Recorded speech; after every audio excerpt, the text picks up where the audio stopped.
Hi everybody, CyberRev here. I just wanted to talk about what is the real Bible. What is the real Bible? And as you know, we have many Bible versions around the world, and many people claiming to have the right Bible version.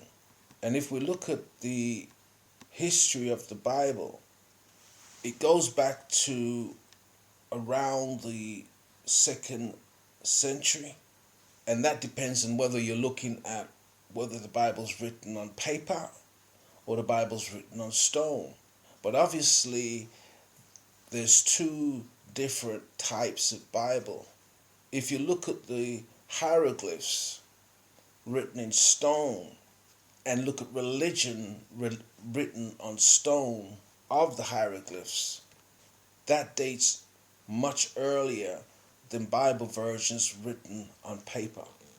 One has to understand that the alphabet plays a major important part in the creation and writing or true writings of the Holy Bible. And there can only be one Holy Bible.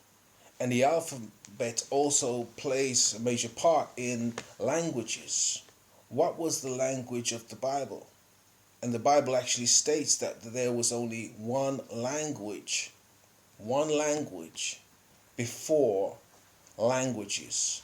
And we have no time to go into how many languages there were eventually, but there was only one language in the Bible, in the early Bible. Obviously, from the Garden of Eden, Adam and Eve, the beginnings of human civilization, one has to picture in their mind what was the Garden of Eden like. Let's just take that and try to simplify it. I want you to think of all the animals in the entire world, all the species, all the animals, and think to yourself, what country could accommodate exotic fruits, exotic animals, the right environment and temperature for exotic fruits to grow? Think of mangoes and bananas and pineapples, watermelons, coconuts.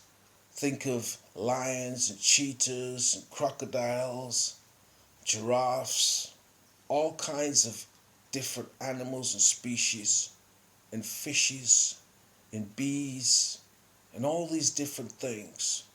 What country could house that? Is it Europe, Italy, Spain, France, Germany? Is it America? Is it Canada? Is it China? Is it India? Is it Pakistan?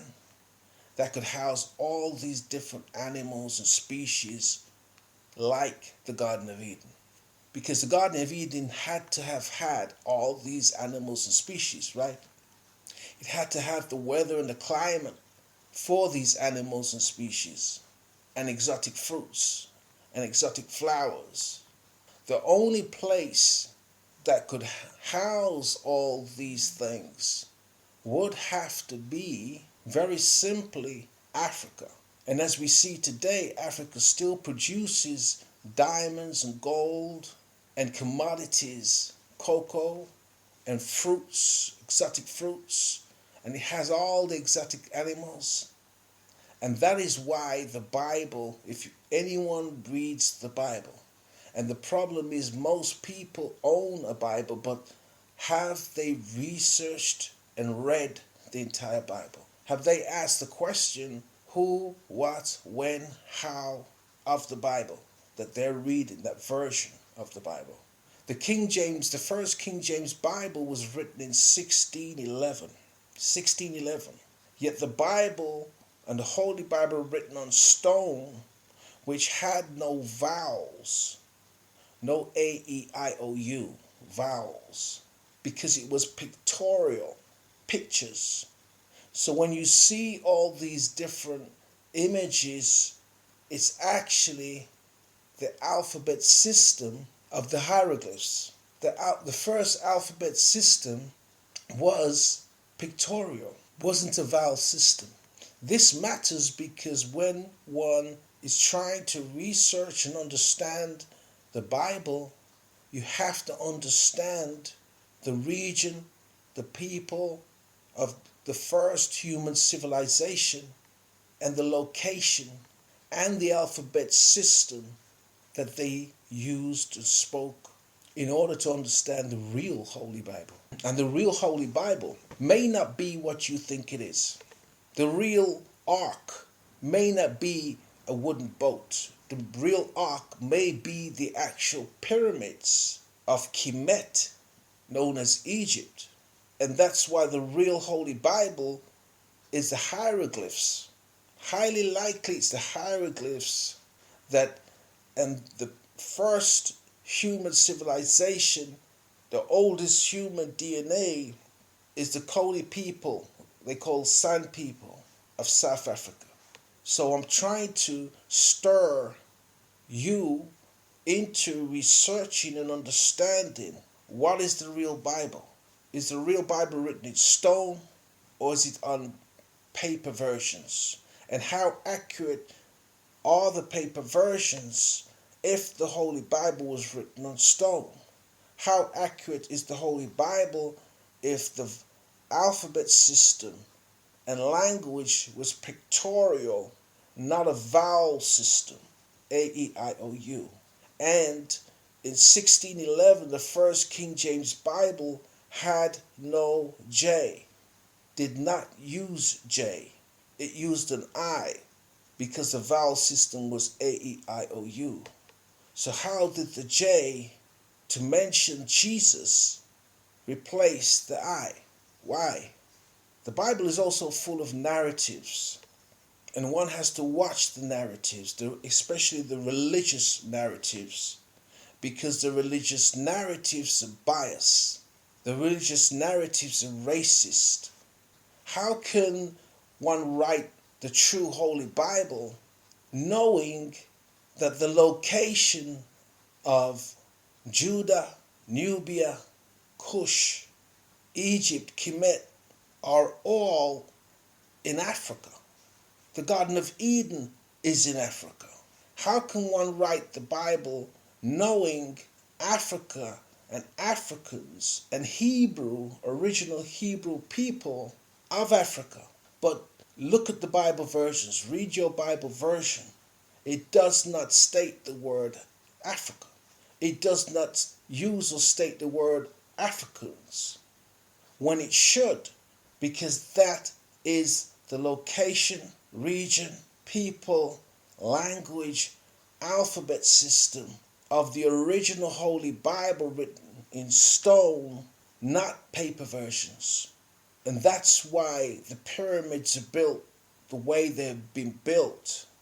The pyramids are the ark, the true ark, where they stored food to ensure survival of the Nile River flooding, because it flooded almost on an annual basis.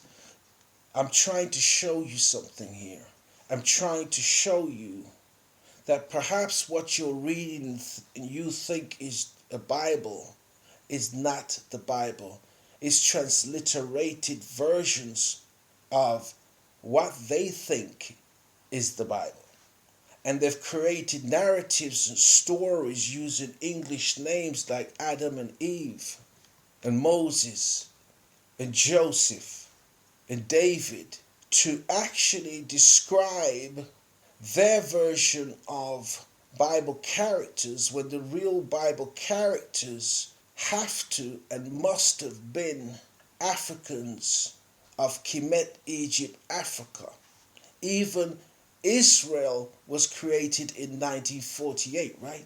So if Israel was created by the United Nations in 1948, what was Israel of Genesis in the Bible, when the Bible has to have been at least 5,000 years old or more? I'm trying to get you to think, research, investigate, and understand that our parents and most people on planet Earth did not have especially throughout slavery, especially throughout history, didn't have access and means and ways to be able to put all the various books that they needed, especially the hieroglyphs, in front of them to understand what is the true Bible.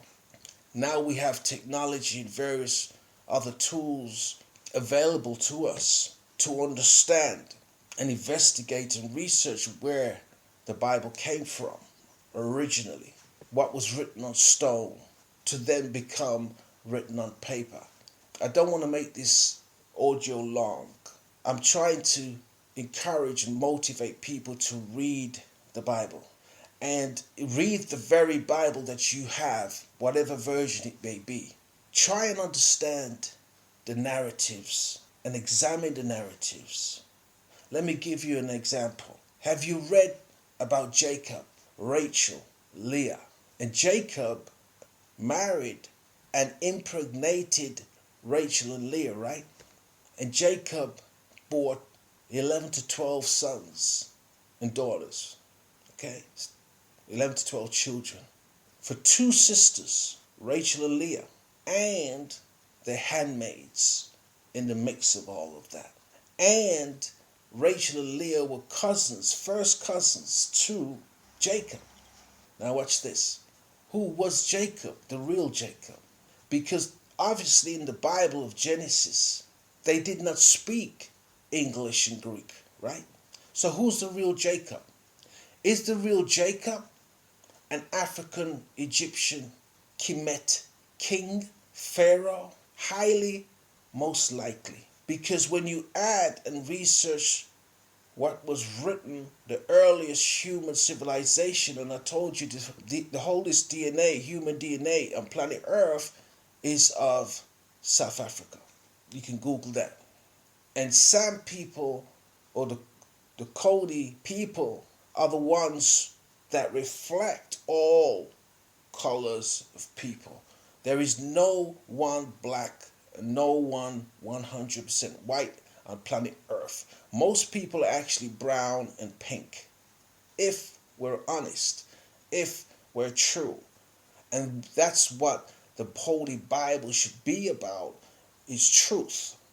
100% truth. Not my truth, not your truth, not what anyone else thinks is truth, whether they translate or they don't. It has to be the truth and nothing but the truth. And that's why stone of the pyramids stand in amazement. It's extraordinary because truth has to stand first in stone. And truth is stone and not paper. What are your thoughts on what is the Bible? What is the Holy Bible?